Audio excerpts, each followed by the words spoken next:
마태복음 25장 31절부터 46절.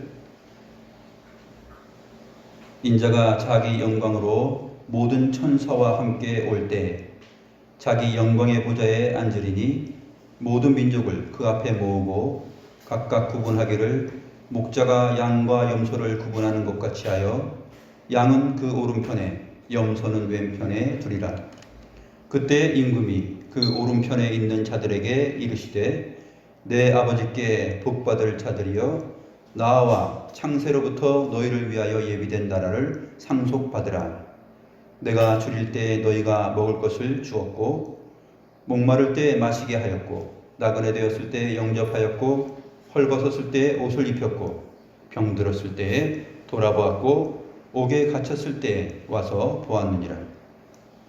이에 의인들이 대답하여 이르되 주여 우리가 어느 때에 주께서 줄이신 것을 보고 음식을 대접하였으며 목마르신 것을 보고 마시게 하였나이까. 어느 때에 나그네 되신 것을 보고 영접하였으며 헐벗으신 것을 보고 옷 입혔나이까. 어느 때에 병드신 것이나 옥에 갇히신 것을 보고 가서 배웠나이까 하리니. 임금이 대답하여 이르시되 내가 진실로 너희에게 이르노니 너희가 여기 내 형제 중에 지극히 작은 자 하나에게 한 것이 곧 내게 한 것이니라 하시고 또 왼편에 있는 자들에게 이르시되 저주를 받은 자들아 나를 떠나 마귀와 그 사자들을 위하여 예비된 영원한 불에 들어가라.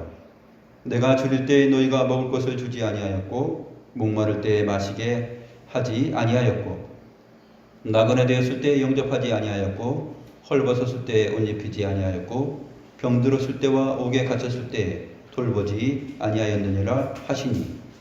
그들도 대답하여 이르되 주여 우리가 어느 때에 주께서 줄이신 것이나 목마르신 것이나 나그네 되신 것이나 헐벗으신 것이나 병드신 것이나 옥에 갇히신 것을 보고 공양하지 아니하더이까. 이에 임금이 대답하여 이르시되 내가 진실로 너희에게 이르노니 이 지극히 작은 자 하나에게 하지 아니한 것이 곧 내게 하지 아니한 것이니라 하시리니. 그들은 영벌에 의인들은 영생에 들어가리라 하시니라.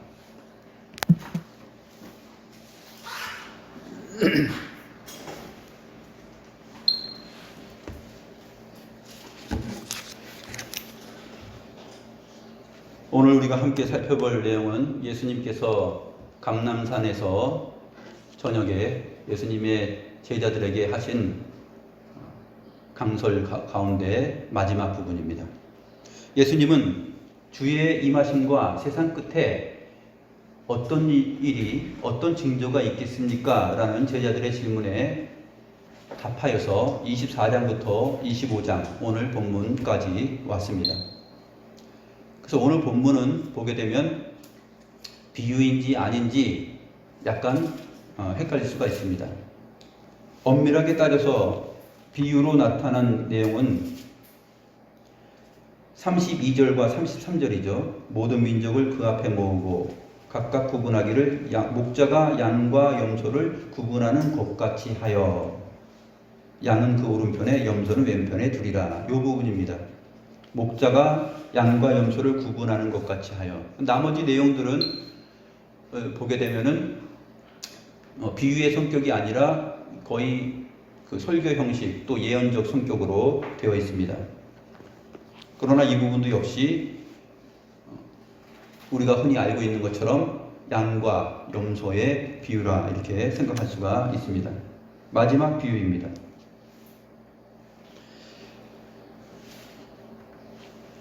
첫 번째 31절 말씀 보게 되면 인자가 자기 영광으로 모든 천사와 함께 올 때에 자기 영광의 보좌에 앉으리니 이렇게 시작하기 때문에 사실 32절이 먼저 시작돼서 목자가 양과 염소를 구분하는 것 같이 라는 말이 먼저 시작되면 비유의 성격으로 맞기 때문에 비유구나 하고 쉽게 알 수 있겠지만 31절이 그렇게 시작하지 않기 때문에 사실은 사람들이 순간적으로 당황할 수가 있습니다. 인자가 자기 영광으로 모든 천사와 함께 올 때에 라는 말씀을 주님께서 서두로 시작하신 까닭은 이제 이 부분에 와서 주님의 오실 때 세상 끝에 나타날 징조, 그것에 대한 강서를 다 마치고 마지막으로 결론적으로 지금 하시기 때문에 인자가 자기 영광으로 모든 천사와 함께 올 때, 주님께서 오실 때라는 이 부분을 받아서 설명을 하시는 것입니다. 앞에서도 이 부분이 나타나 있는데 마태복음 24장 30절과 31절에 나타나 있죠. 그때 인자의 징조가 하늘에서 보이겠고 그때 땅의 모든 족속들이 통곡하며 그들이 인자가 구름을 타고 능력과 큰 영광으로 오는 것을 보리라. 그가 큰 나팔소리와 함께 천사들을 보내리니 그들이 그의 택하신 자들을 하늘 이 끝에서 저 끝까지 사방에서 모으리라. 사실 이 부분과 연결이 되고 있는 것입니다.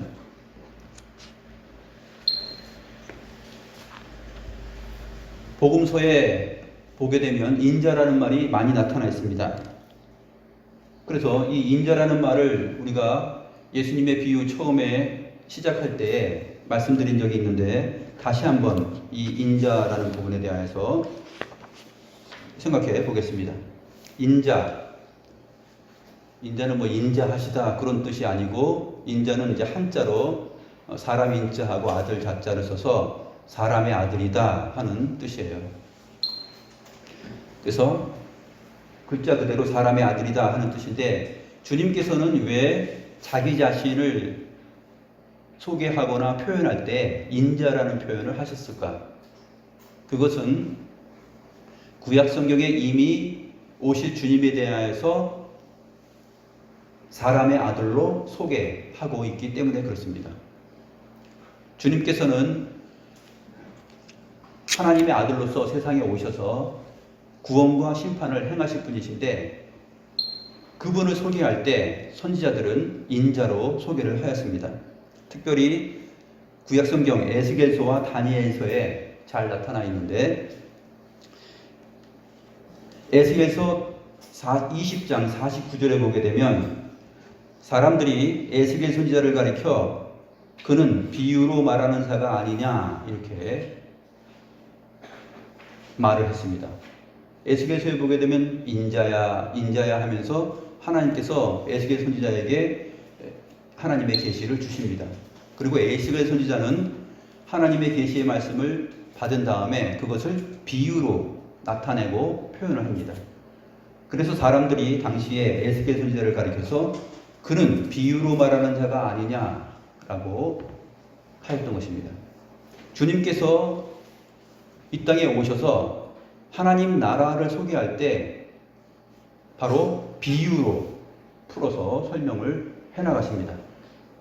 그래서 비유로 하시는 까닭은 하나님의 백성이 아닌 자들에게는 그들이 귀가 있어도 듣지 못하고 눈이 있어도 보지 못하게 되는 그 까닭을 알게 하는 것이고 주의 택하신 제자들에게는 그 비유의 의미가 무엇인지를 상세하게 알게 하시기 위함이다라는 것을 예수님의 비유 처음에 설명을 드릴 때 말씀을 드린 적이 있습니다. 또 한 가지는 다니엘서 7장 13절과 14절에 있는 표현입니다. 옛적부터 항상 계신 이로부터 영원한 권세와 나라를 부여받는 분이 있는데 그분을 가리켜서 인자 같은 이가 라고 표현합니다. 인자 같은 이. 그래서 구약 성경에서는 인자가 사람의 아들인데 정관사가 없이 그냥 인자, 벤 아담 이렇게 해가지고 인자로 표현이 됩니다. 그런데 신약 성경으로 오게 되면은 인자는 정관사가 붙습니다. 그래서 구약 성경에 오시리라고 예언된 비유로 말하는 분, 그 다음에 인자 같은 이, 하나님의 보좌로부터 그의 나라와 권세와 왕권을 받아서 세상을 통치하시고 심판하시고 구원하시는 분, 그게 누구냐면 인자인데 바로 그 인자를 말하기 때문에 정관사가 붙어서 설명이 됩니다. 표현이 되는 것이죠. 그래서 신약 성경에 나타나 있는 대로는 직역을 하게 되면 바로 그 인자예요. 바로 그 사람의 아들이에요.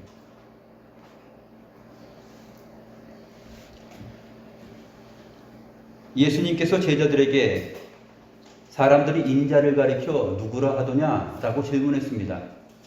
그때 베드로가 대답을 하죠. 마태복음 16장 16절에서 주는 그리스도시요 살아계신 하나님의 아들이십니다. 이 고백이 바로 인자예요. 그리스도시요 살아계신 하나님의 아들.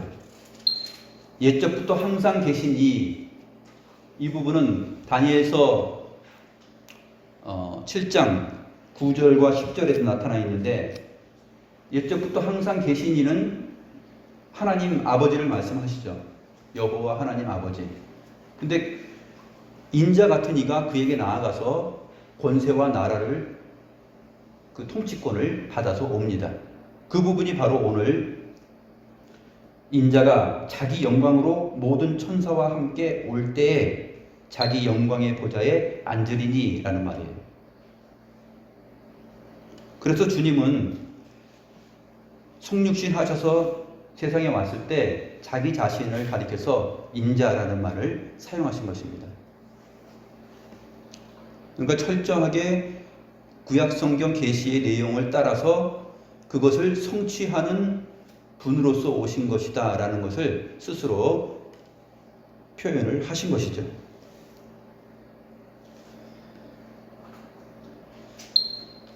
(31절) 말씀을 다시 한번 보면, 다시 한번 또 우리가 생각할 부분이 있는데, 그래서 인자가 자기의 영광으로 모든 천사와 함께 올 때에, 이 부분이 마태복음 16장 27절에는 어떻게 되어 있냐면, 인자가 그의 아버지의 영광으로 그 천사들과 함께 오리니 그때에 각 사람이 행한 대로 갚으리라, 이렇게 되어 있습니다.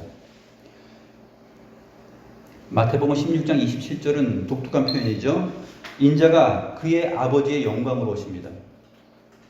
그리스도께서는 그의 아버지의 영광으로 오십니다. 그런데 오늘 본문에서는 인자가 자기의 영광으로 온다고 되어 있죠.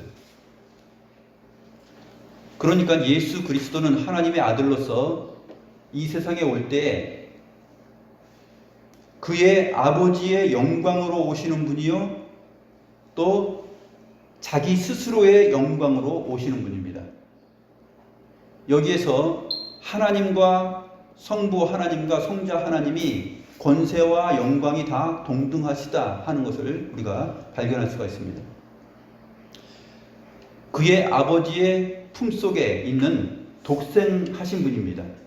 홀로 나신 분이시죠. 아버지를 보여달라고 했을 때 아버지를 볼 자가 없죠. 그러나 나를 본 자는 아버지를 보았느니라, 이렇게 주님께서 말씀하셨습니다. 아버지 품속에 독생하신 자가 아버지의 영광을 나타내신 것이죠. 주님을 보면 아버지의 영광을 보는 것입니다. 그래서 마태복음 16장 27절에서 인자가 그의 아버지의 영광으로 온다라는 표현을 하고 있는 것입니다.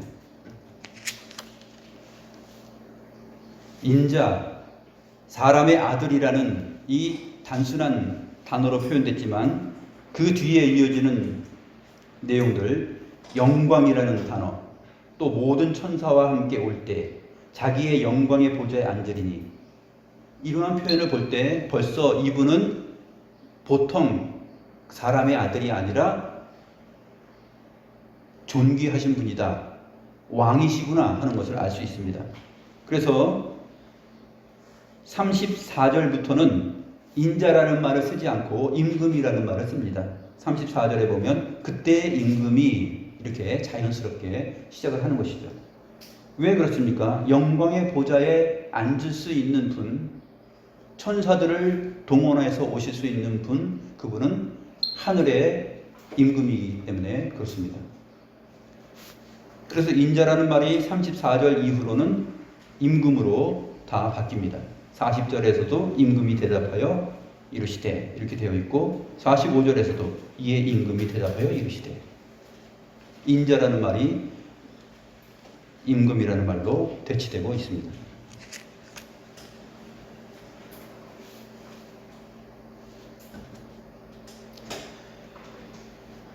주님은 하늘 보좌에 계시면서 하늘의 임금이면서 동시에 땅에도 관여하시고 땅에도 충만하게 존재하시면서 주의 왕권을 가지고 땅을 다스리십니다. 하늘에서도 왕이시요 땅에서도 왕이십니다. 그래서 이사야서 66장 1절을 보게 되면 어떻게 되어 있냐면 하늘은 주님의 보좌요 땅은 주님의 발판이다 이렇게 표현하고 있는 것입니다. 하늘은 주의 보좌, 땅은 주님의 발판이에요. 원래 보좌가 있으면 그 앉는 보좌가 있고 그 다음에 왕이 발을 올려놓는 발등상, 발판이 있습니다. 하늘과 땅이 연결되어서 하나의 보좌로 표현된 것이죠. 주님은 하늘과 땅의 모든 권세를 부여받으신 하나님의 아들이시요 온 세상을 창조하시고 다스리시는 왕이시요 임금이시다 하는 것이 구약 성경부터 신약 성경에 이르기까지 전체 성경 안에 가득하게 표현되어 있습니다.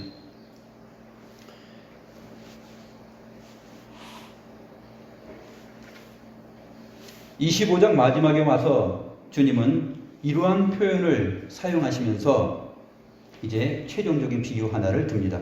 그 비유의 내용을 이제 살펴보도록 하겠습니다. 32절 보면은 모든 민족을 그 앞에 모으고 각각 구분하기를 목자가 양과 염소를 구분하는 것 같이 한다 이렇게 기록되어 있습니다. 주님께서 오시면 세상 끝에 어떠한 일을 하시냐면 모든 민족을 자기 앞으로 다 모읍니다. 그런데 주님은 당시 팔레스타인의 목가적인 그러한 그 상황을 비유로 들어서 표현합니다. 마치 목자가 양과 염소를 구분하는 것 같이 한다. 목자가 양과 염소를 구분하는 까닭은 왜 구분하냐면 낮에는 구분하지 않습니다. 목자가 양과 염소를 칠 때 낮 동안에는 양과 염소들은 함께 섞여서 생활을 합니다. 함께 어울려서 생활을 하죠. 그런데 목자가 양과 구분을 할 때가 있어요. 그때는 하루의 생활을 다 마치고 마지막 끝에 밤이 오면 그 끝에 양과 염소를 구분합니다. 왜 그러냐면 양은 잘 때 양들은 곱슬곱슬 해가지고 털도 빽빽하게 많이 있고 그래서 양들은 추위에 강합니다. 그래서 공기가 잘 통하고 탁 트인 곳에 양들이 모여서 잠을 자요. 염소는 우리가 염소 알죠? 염소는 양처럼 그렇게 털을 가지고 있지 않아요. 그래서 염소들은 좀 추위를 양들보다 더 탑니다. 그래서 염소들은 울타리에 가둘 때 그 바람이 잘 통하지 찬바람이 들어오지 않게 막힌 곳으로 염소를 보냅니다. 양과 염소를 저녁 때 잠자는 동안은 하루의 일과를 마친 끝에는 양과 염소를 나눕니다. 그때 양과 염소를 목자가 이제 자기 앞으로 오게 합니다. 그래가지고 들여보낼 때 딱 서가지고 어떻게 하냐면 막대기로 양이 오면은 양은 이쪽으로 막대기로 머리를 톡톡 쳐가지고 너 이쪽으로 가 하면서 톡톡 치면은 양은 오른쪽으로 가요. 그러면 염소가 이렇게 나옵니다. 염소는 너는 오른쪽이 아니고 이쪽이야 왼쪽이야 하면서 머리를 톡톡 칩니다. 그러면 염소는 이렇게 왼쪽으로 들어가죠. 그래서 목자가 양과 염소를 모으면서 그 하루를 마치는 끝에 양과 염소를 우편과 좌편으로 나누어 들어가게 합니다. 그 모습을 주님께서 보시면서 마지막 날 주님께서 세상의 끝에 오셨을 때 무엇을 하시는지를 설명하고 있는 것입니다.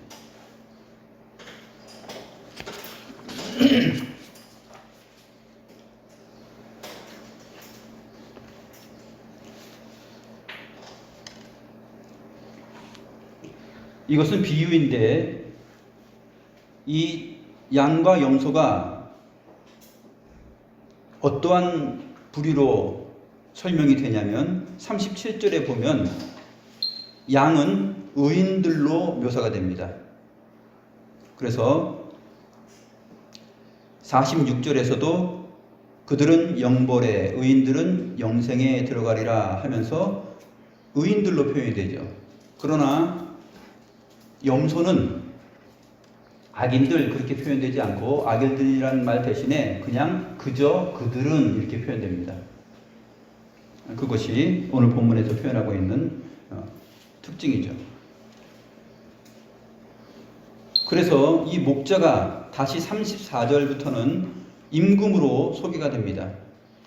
비유로서는 이제 목자가 양과 염소를 구분하는데 마지막 그때에 임금이 그 오른편에 있는 자들에게 이르시되 내 아버지께 복받을 자들이여 나와 창세로부터 너희를 위하여 예비된 나라를 상속받으라 이렇게 말합니다.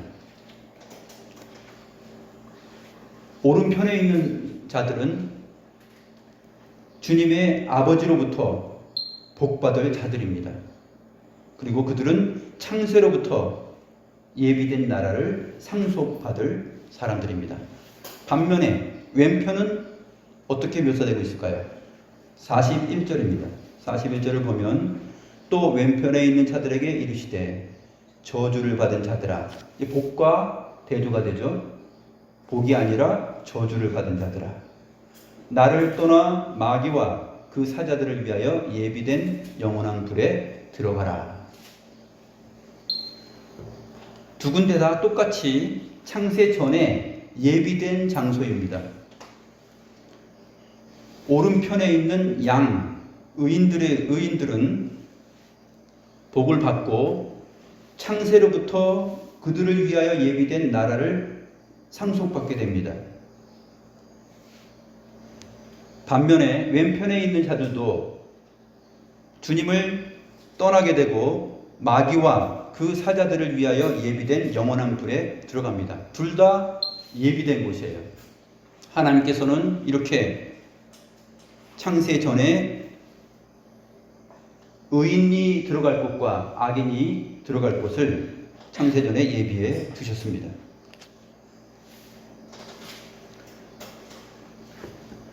오른편에 있는 자들에게 나와 창세로부터 너희를 위하여 예비된 나라를 상속받으라 그렇게 설명하고 있는데 이 상속받으라 라는 말이 의미심장한 표현입니다.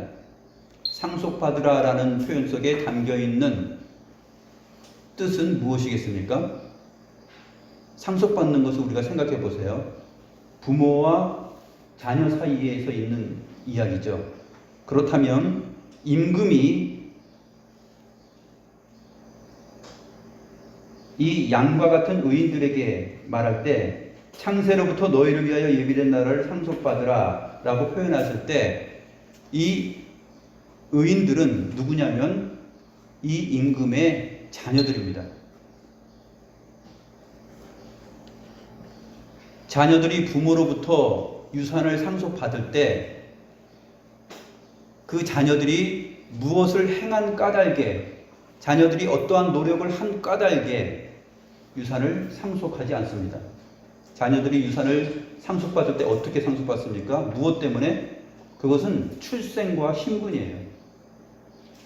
그 아버지의 자녀로 태어났기 때문에 아버지의 유산, 아버지의 나라를 상속받는 것이에요. 이 부분이 이제 나중에 예수님의 이 비유에 대한 그 중요한 해석의 키가 됩니다.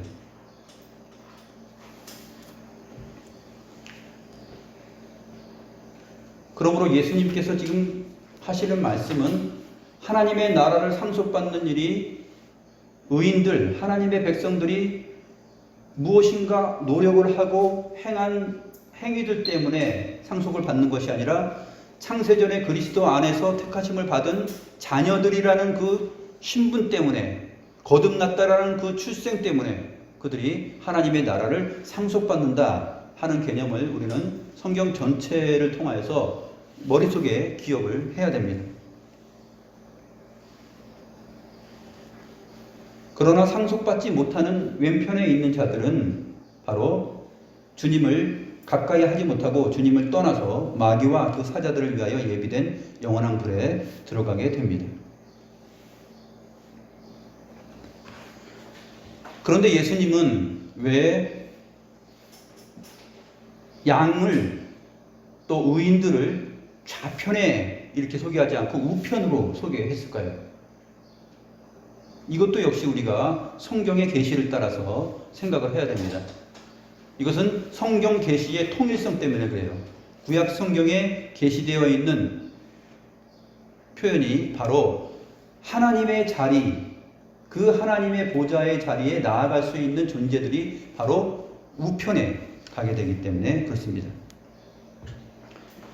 시편 16편 8절과 11절에 잘 나타나 있는데요. 시편 16편 8절에 보게 되면 내가 여호와를 항상 내 앞에 모심이여 그가 나의 오른쪽에 계심으로 내가 흔들리지 아니하리로다. 시편 16편 11절은 주의 앞에는 충만한 기쁨이 있고 주의 오른쪽에는 영원한 즐거움이 있나이다 라고 노래합니다. 하나님은 영이시죠. 그래서 좌우, 남북, 위아래 이러한 표현들은 시간과 공간에서 살고 있는 유한한 피조 세계 안에서 표현되는 표현입니다. 하나님은 영이시기 때문에 사실은 동서남북 이런 곳에 구애를 받지 않으시는 분이시죠. 온 세상이 창조됨으로 인하여서 시간과 공간이 있고 그 시간과 공간 안에서 동서남북이 있는 것입니다. 하나님은 그 전에 거룩하신 영으로서 계셨기 때문에 사실 이런 것들을 초월하신 분이시죠. 그래서 성경에서 표현하는 것은 뭐냐면 이 시간과 공간이라는 이 피조 세계 안에 있는 우리들에게 다가서서 우리들을 이해시키는 표현입니다. 그래서 주의 앞이라는 말이 주의 오른쪽과 같은 것으로 표현되죠. 이게 바로 성경의 특이한 표현입니다.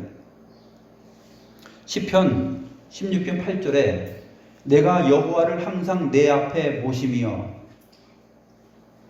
그러면 여호와를 항상 내 앞에 모셨으니까 그가 나의 앞에 계심이로다. 그래서 흔들리지 않는다. 이렇게 말을 해야 되는데 뒷말은 틀립니다.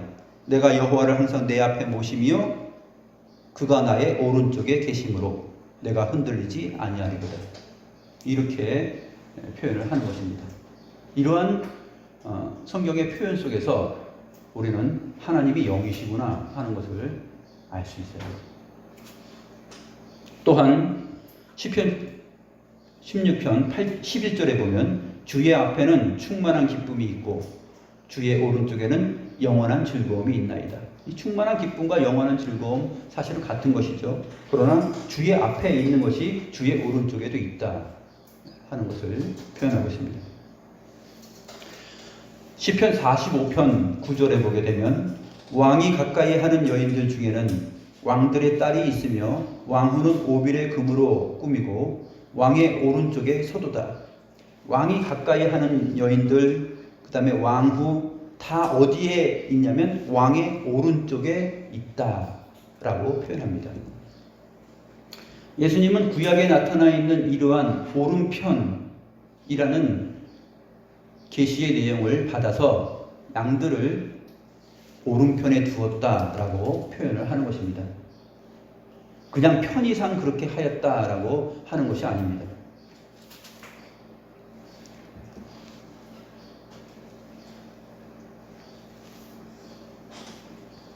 오른쪽은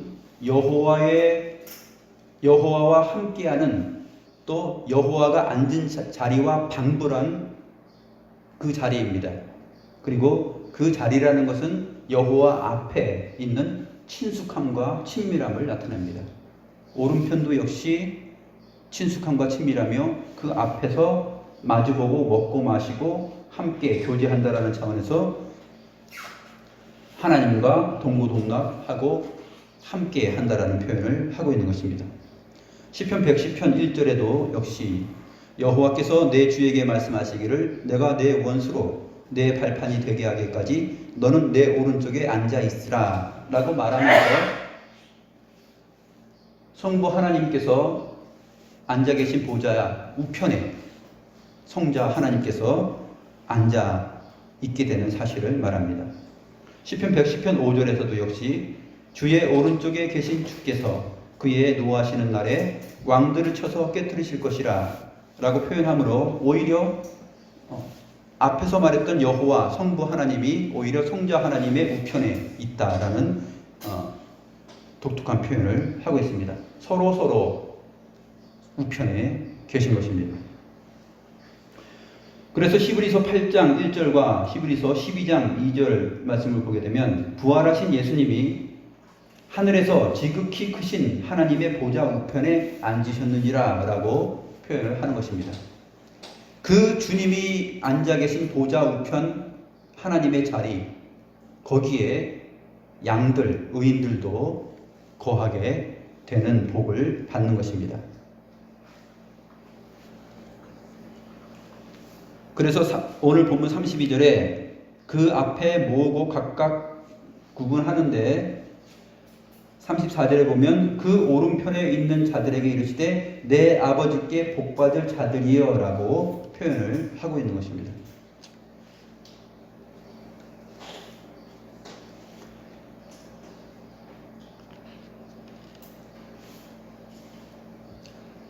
하나님으로부터 복을 받고 이 나라와 권세를 상속받는 자들은 바로 하나님의 아들입니다. 그래서 1차적으로 하나님께서 성부께서 성자 하나님께 나라와 권세와 영광을 그 권세를 다 주셨습니다. 주님은 또 제자들에게 그 권세를 부여하시는 것이죠. 그래서 나라를 상속받는 것은 하나님의 자녀인 까닭에 그런 것이고 나라를 상속받는다는 것은 임금의 나라를 상속받을 때는 임금의 자녀라는 뜻이 되는 것입니다.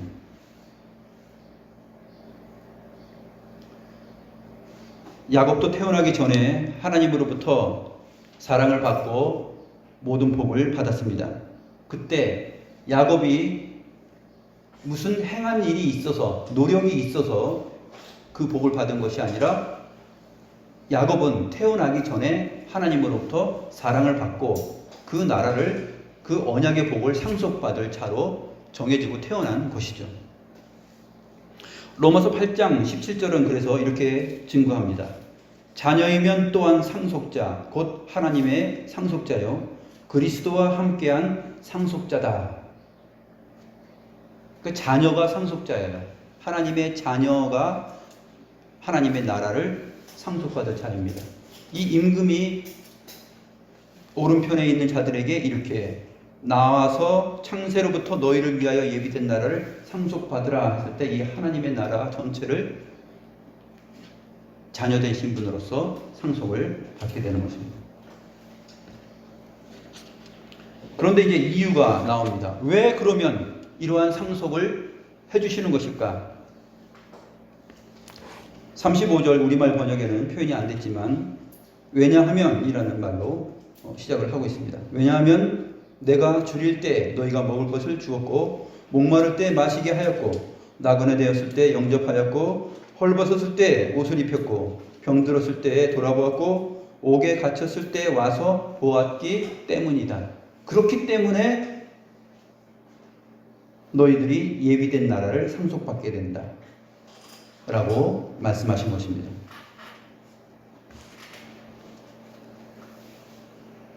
의인들은 대답하죠.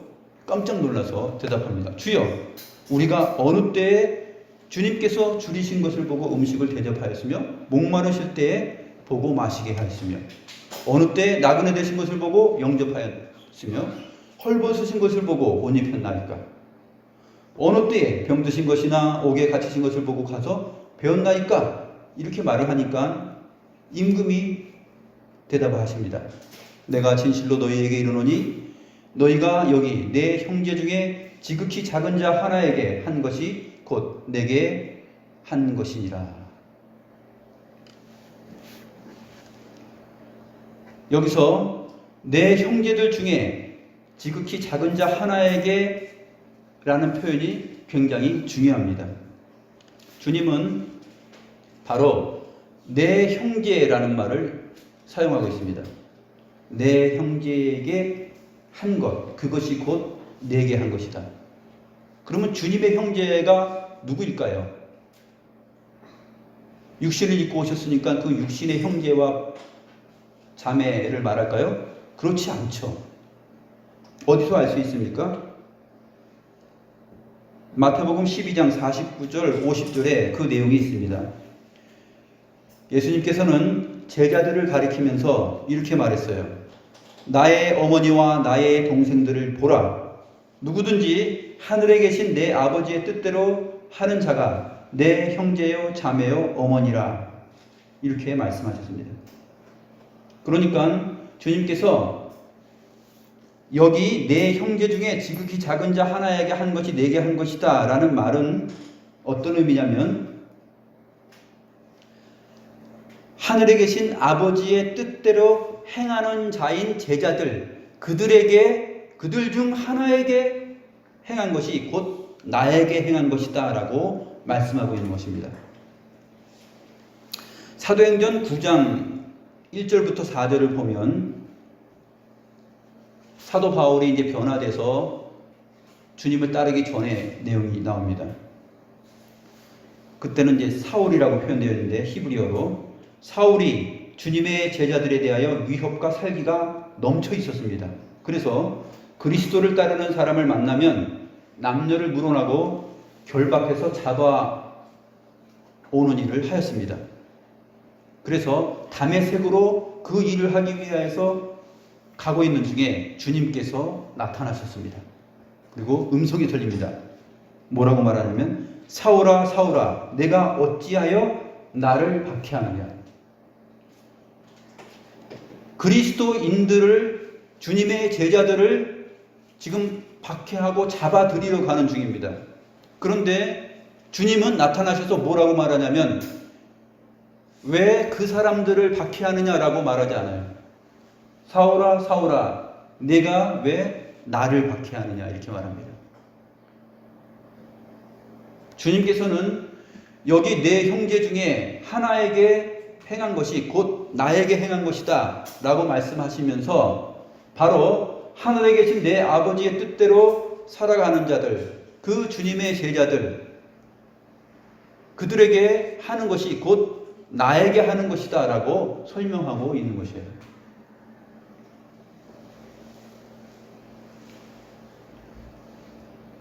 그래서 줄일 때, 목마를 때, 또 나그네 되었을 때, 헐벗었을 때, 병들었을 때, 옥에 갇혔을 때, 그때 먹을 것을 주고 마시게 하고 그 다음에 영접하여서 옷을 입히고 찾아보고 돌보고 하는 일.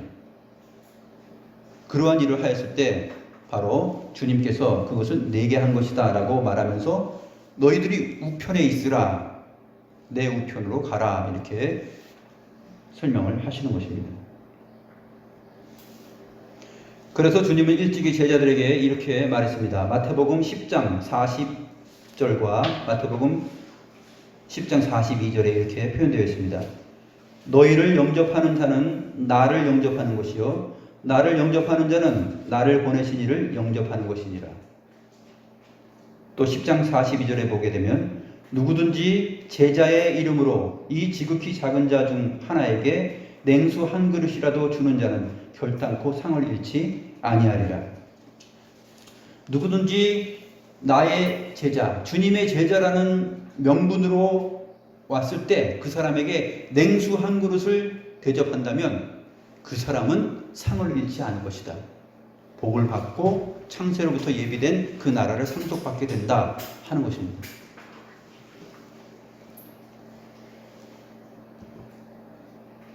마태복음 10장 42절에 있는 제자의 이름으로 라는 이 표현이 마가복음 9장 41절에서는 독특하게 바뀝니다. 누구든지 너희가 그리스도에게 속한 자라 하여 이렇게 바뀌어요. 누구든지 너희가 그리스도에게 속한 자라 하여 물 한 그릇이라도 주면 그가 결코 상을 잃지 아니하리라. 그렇다면 오늘 예수님의 비유에 나오는 양, 의인들, 이 사람들이 칭찬을 받고 복을 받고 예비된 그 나라를 상속받는 이유가 어디에 있습니까? 주님이 내가 줄일 때, 내가 목마를 때 이렇게 표현하면서 그 주님의 제자들, 그리스도에게 속한 자들, 그리고 하늘 아버지의 뜻을 행하는 자들, 그들을 자기 자신과 일치시켰다는 것이죠. 그들에게 그렇게 하였기 때문에 바로 하나님의 나라를 상속받는다 하는 것입니다. 반면에 왼편에 있는 자들은 그렇게 하지 않은 자들이죠. 그래서 예수님은 41절 이후로 표현되었을 때 내가 줄일 때 너희가 먹을 것을 주지 아니하였고 내가 목마를 때 마시게 하지 아니하였다 하면서 똑같은 방식으로 설명을 해나가는 것입니다. 그러면 이제 여기서 우리가 한 가지 생각해 볼 문제가 생깁니다. 그렇다면 이렇게 사람들에게 자선을 베푼 것이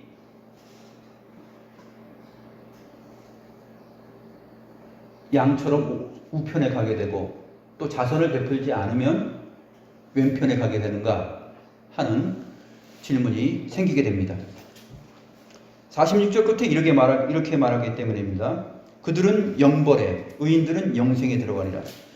영원한 형벌에 처하게 되는 것, 즉 주님을 떠나서 마귀와 그 사자들을 위하여 예비된 영원한 불, 그 영원한 형벌에 들어가는 것이 사람들에게 행한 자선, 누군가 목마를 때 마실 것을 주고 누군가 줄이고 있을 때 먹을 것을 주고 병들었을 때 찾아가 보고 헐벗었을 때 옷을 주며 영접하고 하는 이러한 행위들 때문에 그런 것인가? 거기에 이유가 있는 것인가? 라면 어쩌면 그리스도인 말고 세상 사람들 가운데 그러한 일을 더 잘하는 사람들이 있죠. 그러면 그들이 영생에 들어가야 됩니다. 그래서 성경은 오늘 예수님의 비유는 그렇게 말하고 있지 않아요.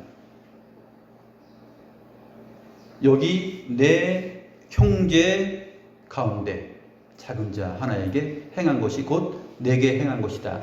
이게 바로 포인트입니다. 가장 중요한 핵심 포인트.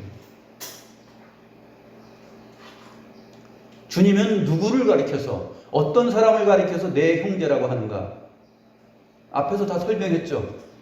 바로 하늘에 계신 내 아버지의 뜻대로 행하는 자라야 내 형제가 되는 것이에요. 그런 사람을 가리켜서 주님은 내 형제라고 하였던 것입니다. 그리스도에게 속한 자, 그들이 바로 내 형제입니다. 사울이 그리스도에게 속한 자를 잡으러 갈 때에 다메섹 도상에서 주님께서 하신 말씀, 사울아 사울아 내가 왜 나를 핍박하느냐라는 말이 바로 여기에 해당이 되는 것이죠. 그래서 이 비유는 단순히 도덕적으로 선행을, 자비를 베풀고 자선을 베푸는 사람들이 영원한 생명에 들어간다라는 구원을 말하고 있지 않습니다. 영원한 형벌로 들어가게 되는 자들은 유죄 판결을 받는데 그들이 살인했기 때문에 또 간음했기 때문에 도둑질했기 때문에 또 이웃을 비방하고 또 모함했기 때문에 사기쳤기 때문에 그렇기 때문에 왼편, 음부, 영원한 형벌, 지옥에 들어간다고 말하고 있지 않습니다. 왜냐하면 우리는 다 하나님의 말씀에 비추어보면 다 살인자요, 또 간음자요, 도둑놈들이요, 죄송합니다, 사기치는 자들입니다. 하나님의 율법에 비춰봤을 때 우리가 우리 마음속을 보면 알잖아요. 순간순간 우리는 그러한 자들입니다. 그렇기 때문에 여기서 주님께서 판결하시는 것은 그렇게 타락한 본성으로서 모든 사람은 죄인이다라는 것이죠. 그런데 모든 사람이 죄인인데 그 가운데 오른편과 왼편에 갈 수 있는 자들은 누구냐? 그들은 주님의 형제들과 주님의 형제가 아닌 자들로 구분되는 것입니다. 갈라디아서 2장 16절에서 분명하게 말하고 있습니다. 사람이 의롭게 되는 것은 율법의 행위로 말미암음이 아니요 오직 예수 그리스도를 믿음으로 말미암는 줄 알므로 우리도 그리스도 예수를 믿나니 이는 우리가 율법의 행위로서가 아니고 그리스도를 믿음으로써 의롭다 함을 얻으려 함이라. 율법의 행위로서는 의롭다 함을 얻을 유체가 없느니라. 이 오른편에 있는 자들이 바로 의인들이라 그랬습니다. 의롭다 함을 얻은 자들이죠. 그들은 주님께서 줄일 때 먹을 것을 주고 주님께서 목마를 때 마실 것을 주었습니다. 주님이 이렇게 표현하신 까닭은 여기 있는 내 형제 중 지극히 작은 자 하나에게 그렇게 한 것이 곧 내게 행한 것이다 라고 가르쳐 주셨습니다.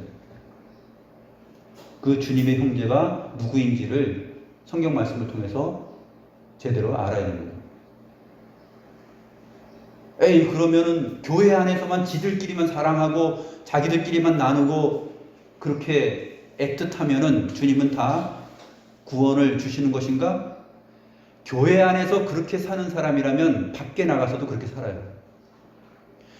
주님께서 믿음을 선물로 주시고 성령의 열매를 우리 안에 주시면 우리가 발휘하는 삶이라는 것은 안에서나 밖에서나 다 동일합니다. 그러나 주님의 형제에 속하지 않은 자들은 1차적으로 교회에 속하지 못합니다. 그러므로 하나님께로부터 받은 그 사랑과 은혜와 삶의 가치와 인생의 본분을 알지 못해요. 그 가운데 사실은 선과 도덕적인 일들과 윤리와 또 자기의 실천과 이러한 것들을 하는 것이죠. 결국 그것은 하나님을 알지 못하는 가운데 나오는 자비의 행위인데 그것을 가리켜서 주님은 성경은 또 신학적으로 그것을 일반 은총이라고 해요. 하나님께서 세상을 보호하시고 하나님께서 마지막 때에 이르기까지 보존하시는 그러한 방편으로 세상 가운데 법과 질서, 인간에게 양심, 도덕 그러한 것들을 하나님의 형상의 일부를 다 그들에게 남아있게 하셨다는 것입니다. 그것으로서 발현되는 것이죠. 근데 그것들이 발현될 때 그것은 믿지 않는 자들은 어떻게 생각하냐면 그것이 순수하게 자기 것으로 생각해요. 자기에게서 나온 것으로 생각해요. 인간은 타락하여서 죄인이기 때문에 인간 스스로 발휘할 수 있는 힘은 뭐냐면 악한 것, 정죄받을 일밖에 없어요. 그런데 인간이 살면서 사랑을 베풀고 자비를 베풀고 도움을 주고 하는 까닭은 그 안에서 하나님께서 세상을 다스리시고 통치하시고 하나님께서 주신 그 심어놓으신 종교의 씨앗과 양심이 얼마나 고귀한가 하는 것을 보여주는 것이에요. 그러니까 하나님의 선물이에요. 그런데 그것을 사람들은 믿지 않는 자들은 자기 것이라 생각하고 나에게서 나온 것이라 생각하고 나를 높이고 나를 괜찮은 사람, 훌륭한 사람으로 생각하는 것이에요. 거기에 차이가 있는 것입니다. 우리는 어떡하죠? 우리에게서 나온 선과 사랑의 행위 이 모든 것들은 나에게서 나올 수 없는 것인데 주님께서 나에게 함께하여 주셔서 선물로서 주신 결과이다 라고 고백합니다. 이것이 성경이 가르치는 내용이에요. 바로 이 차이점이 있습니다.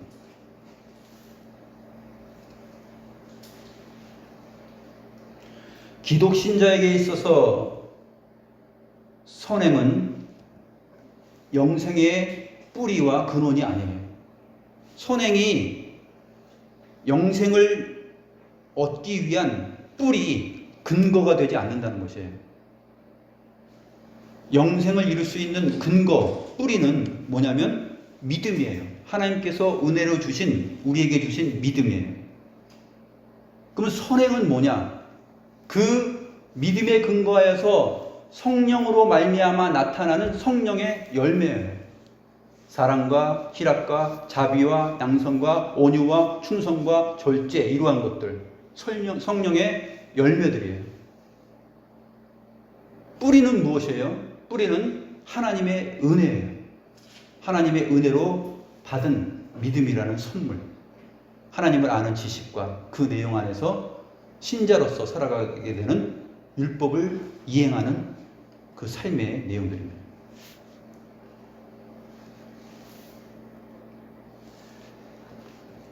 그래서 사도 바울이 갈라디아서 2장 16절에서 그렇게 말하는 것이에요. 사람이 의롭게 되는 것은 율법의 행위, 그것으로 말미암지 않는다.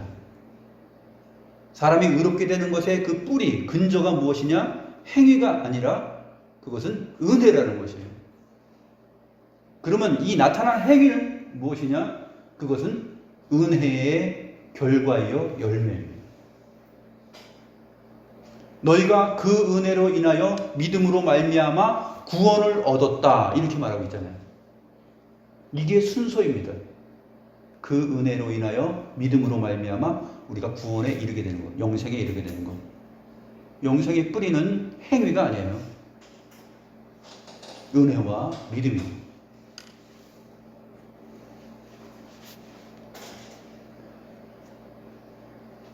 그래서 예수님의 오늘 이 비유의 말씀을 보면서 이러한 부분에서 정말로 헐벗고 줄이고 목마르고 배고프고 병들고 나그네 되고 옥에 갇히고 이 표현들을 보게 되면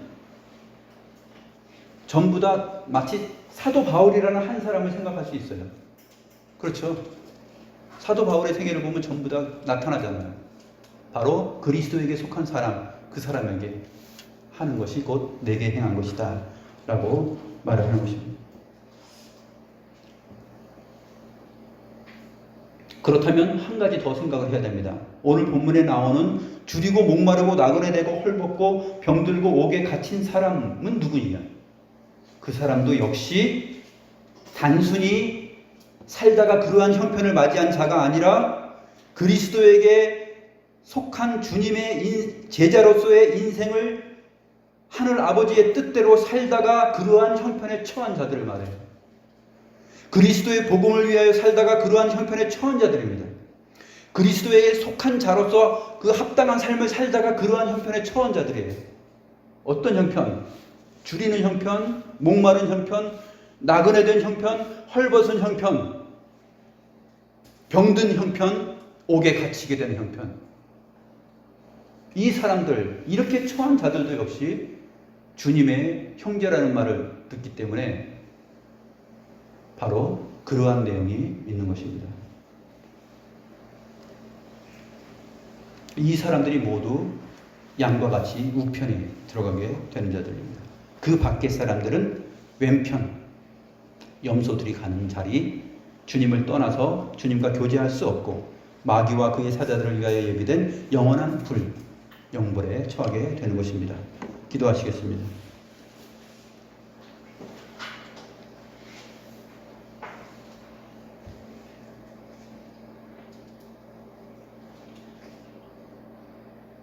세상 끝날 아버지와 자기의 영광으로 모든 천사들과 함께 영광 중에 오셔서 목자가 양과 염소를 나누듯 의인과 악인을 가르시고 창세로부터 예비된 나라와 복을 주시고 마귀와 그 사자들을 위하여 예비된 영원한 불에 들어가게 하시는 의로우신 재판장이시오 우리의 영원한 임금이신 주님, 저희가 이 모든 비유를 듣고 주님의 제자들로서 합당한 삶을 어떻게 살아가야 할지 알게 되었사오니 저희를 하늘에 계신 아버지의 뜻대로 행하는 자들이 되도록 도와주시옵소서. 우리가 세상에 사는 동안 줄이고 목마르고 나그네 되고 헐벗고 병들고 옥에 갇힌다 하여도 주의 나라와 의를 위하여 그러한 자가 되지 않는다면 그것은 아무 의미가 없사옵나이다. 우리가 줄이고 목마르고 헐벗고 나그네 되고 병들고 옥에 갇힌 그 이유가 주의 나라와 복음을 위하여 그렇게 되고 또 그리스도에게 속한 자로서 그렇게 될 때 바로 양과 같이 우편에 거하는 의미가 있고 주님의 형제라는 말을 들 수가 있나이다.